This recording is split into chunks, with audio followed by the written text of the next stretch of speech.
Imagine you're in the 7th grade and life is good until you start getting nasty text and Instagram posts from people you thought were your friends. Well, that's what happened to my next guest, 16-year-old Caitlin. She says this went on for 2 years as she suffered in silence. Here's Caitlin's story. When I was little, I could make friends easily, but things changed once you get into junior high. The people who I thought were my friends really turned out not to be. The bullying started in the classrooms and the hallways. They wouldn't invite me to hang out anymore. But I had no idea what was going on inside that phone of hers. My so-called friends took it to a completely different level.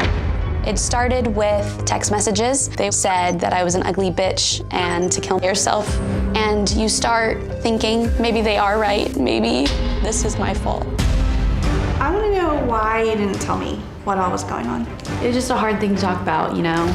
It's really hard to know that it was that bad and I didn't know about it. Oh, and I get so angry. But do you feel like you've grown through it? Absolutely. I hate that Caitlin went through what she did, but she wouldn't be where she's at today if she hadn't experienced that horrible mess. Getting through cyberbullying was the hardest thing I've ever had to go through.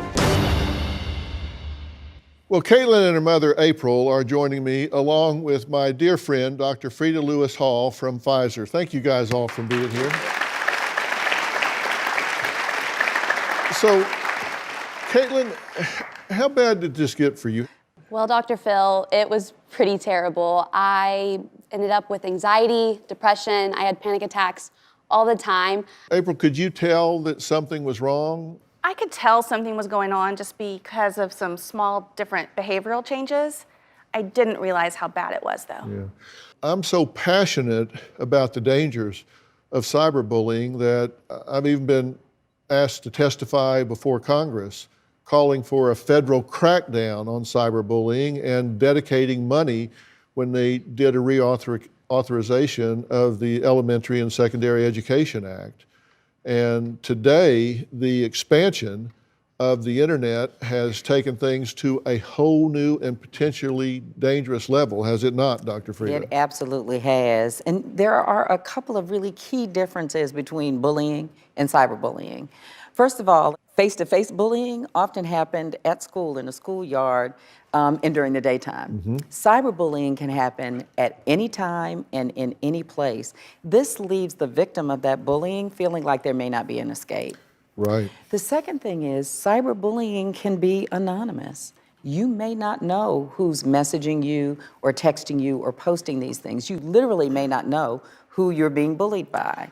So how common is teen cyberbullying now? Well, a 2017 study by the U.S. Centers for Disease Control and Prevention, the CDC, showed that about 1 in 7 high school students were electronically bullied in the 12 months prior to the survey. It's unbelievable. What are the effects that the research is showing? Well, some of the negative effects include things like trouble concentrating, academic struggles, even avoiding or quitting school or other activities. Bullying also puts you at risk for an increase in anxiety, depression, sleep disturbances, substance use, and even suicidal thoughts. Right. And Caitlin told us, you know, teens, people who are being bullied may not want to talk about this to their parents or teachers. In some cases, they're ashamed.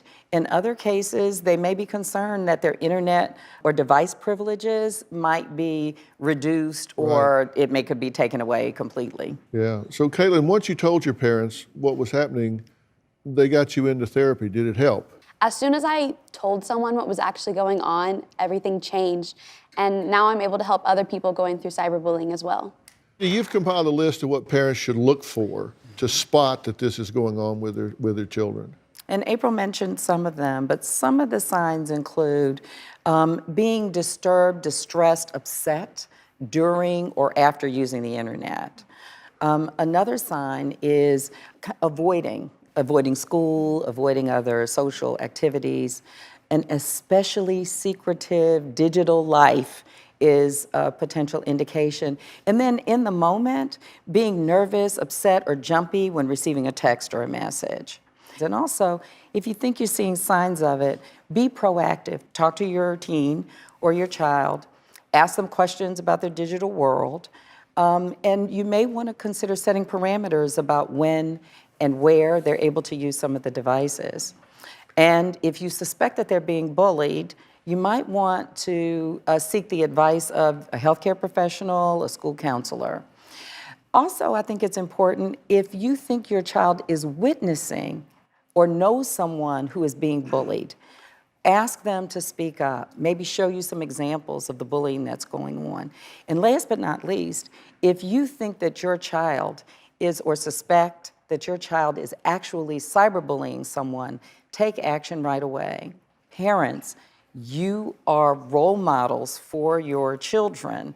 Please make sure that you are demonstrating positive interactions online. Now, to learn more about cyberbullying and what to do if your child or loved one is experiencing it, make sure to check out gethealthystayhealthy.com, which is a great resource for families. And of course, while you're there, you can sign up for our monthly newsletter. I want to thank all of my guests today, especially our friend Dr. Frida Lewis Hall.